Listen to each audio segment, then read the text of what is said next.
Ex-CIA bosses' assault on intelligence is manifesto against Trump. Analyst Ekaterina Blinova's President Donald Trump's standoff with the intelligence community leadership formed under the previous Obama, Bush and Clinton administrations continues, Israeli analyst Avigdor Iskin told Sputnik, stressing that Trump is the first president to have risen up against the U.S. establishment.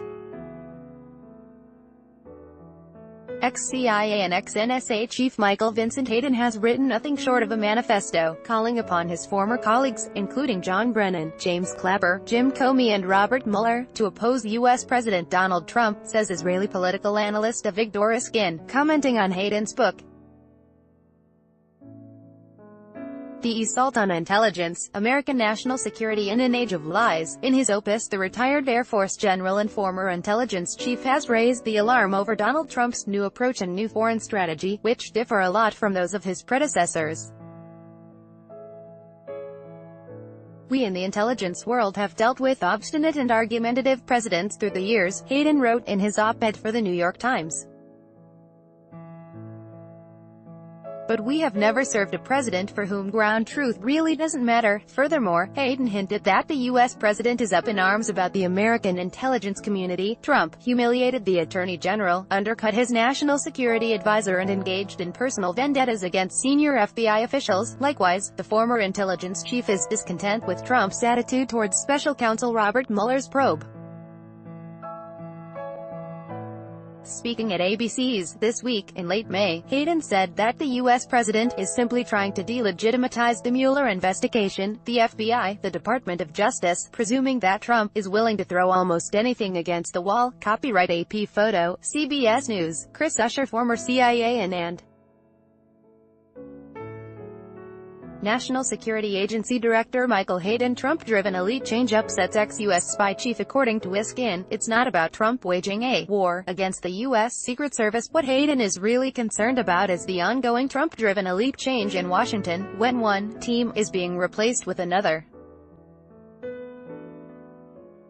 Hayden claims that there was nothing of this sort in U.S. history, that a president would have gone against the establishment, the Israeli political analyst emphasized. At the same time, Iskin is rather skeptical about the deep state concept. There is no deep state, but there is a huge government machine, the analyst pointed out.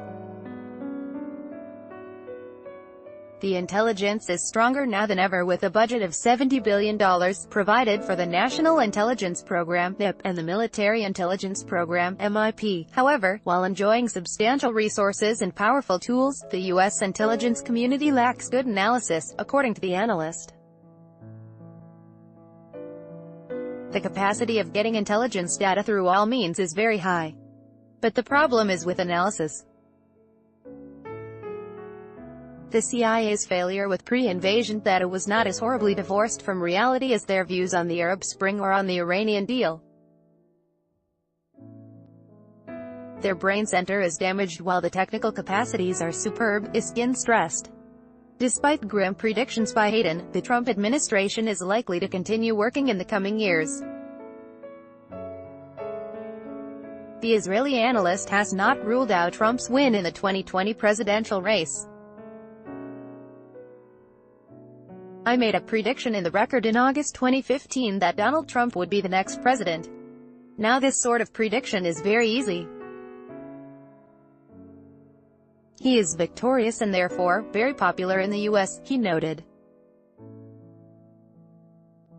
While the former intelligence chief apparently does not understand the U.S. president's logic, Trump is consistently delivering on every promise he had made during the 2016 presidential campaign, Iskin remarked.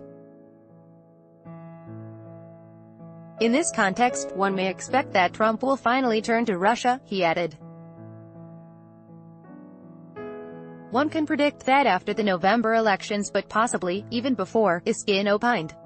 Donald Trump promised to do it and he keeps his word. We saw him keeping his word on Iran, regarding the nuclear deal, and on the transfer of the U.S. embassy to Jerusalem, against the recommendations of many, and he will do it with Russia as well. After the Mueller investigation committee finishes the work, The views and opinions expressed by Avigdor Iskin and Ekaterina Blinova are those of the contributors and do not necessarily reflect those of Sputnik.